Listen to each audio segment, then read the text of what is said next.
Moi, la déontologue, nous nous sommes entretenus pendant 1h30. Je lui ai expliqué exactement ma vie d'avant. Nous sommes en marche, beaucoup de gens issus de la société civile. J'avais donc cette activité. Je lui ai tracé l'ensemble de cette activité. Elle a vu que j'avais fait ce qu'il fallait. D'ailleurs, quand j'ai eu connaissance que la programmation avait été faite, il faut savoir que je n'ai pas relu ce programme, puisque j'étais occupée à Paris. C'est pour ça que je vous disais qu'on ne peut pas mener les deux de front, parce qu'il arrive des choses comme ça. Donc c'est aussi la décision que j'ai prise d'arrêter cette entreprise fin septembre. J'ai milité, moi, longtemps pour le droit à l'erreur. C'est une erreur. Voilà, c'est une erreur. Ça n'aurait pas dû arriver. En même temps, c'est arrivé et on me reconnaît ce droit à l'erreur puisque j'ai fait tout ce qu'il fallait à mon niveau et au niveau de l'entreprise pour que les visites ne se fassent plus. D'ailleurs, il n'y en a pas eu de fait depuis mon élection. J'assume mon erreur, j'assume d'être observée à la loupe.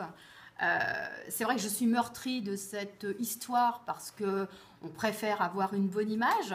En même temps, ce n'était pas un produit nouveau, c'est quelque chose que je faisais de manière régulière. Donc ça prouve vraiment que je suis quelqu'un issu de la société civile.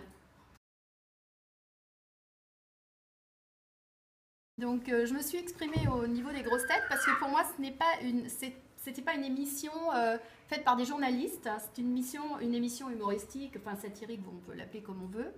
Et Laurent Ruquier m'a fait appeler par son programmateur en voulant rétablir la vérité, ma vérité.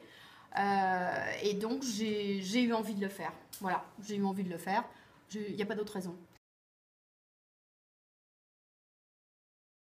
Ça m'a confirmé le fait qu'on ne pouvait pas faire deux choses à la fois, être encore dans la société civile, tout en ayant un mandat de député, notamment que le début de mandat que nous avons eu, où nous étions énormément pris à l'Assemblée nationale et on a forcément manqué de vigilance dans nos entreprises. En tout cas, c'est mon cas. Donc ça a été vite rétabli. Ça n'a pas été plus loin. Aujourd'hui, on a bien, Madame Roblot-Troisier a bien clarifié les choses, que j'avais mis tout à fait les éléments en place pour que ça n'aille pas plus loin. Je cède mes parts au 30 septembre. Bon, ça ne veut pas dire qu'on va rester déconnecté, vous savez, de la société civile. Ça veut dire qu'on ne peut pas exercer complètement les deux. Ça, c'est une réalité pour moi aujourd'hui. Alors, elle a préconisé que je retire les séjours à thème à l'Assemblée nationale, ce que j'avais déjà fait. Et elle avait préconisé à peu près que ça. Et donc moi je suis allée plus loin puisque étant donné que je voulais céder mes parts, j'ai accentué et accéléré on va dire le dossier et ce sera fait au 30 septembre de manière à ce qu'il ne puisse plus du tout surgir, jamais, en tout cas sur ce sujet de conflit d'intérêts. Le bureau de l'Assemblée allait avoir en main le rapport de la déontologue. Ils se verront probablement la semaine prochaine et là on aura éventuellement les nouvelles par le président de Rugy sur ce qui peut être fait, un rappel au règlement. En fait, je ne sais pas trop comment les choses fonctionnent. En tout cas, le président de Rugy m'a donné en substance ce que je vous ai livré. Enfin, qu'il me fasse un rappel au règlement, la limite, moi je trouve ça très bien. Moi, je me le suis fait moi-même, le rappel au règlement. Je n'attends pas le bureau de l'Assemblée pour ça. J'ai un rappel au règlement. J'ai pris les mesures qu'il fallait pour mon entreprise pour que ça n'arrive plus.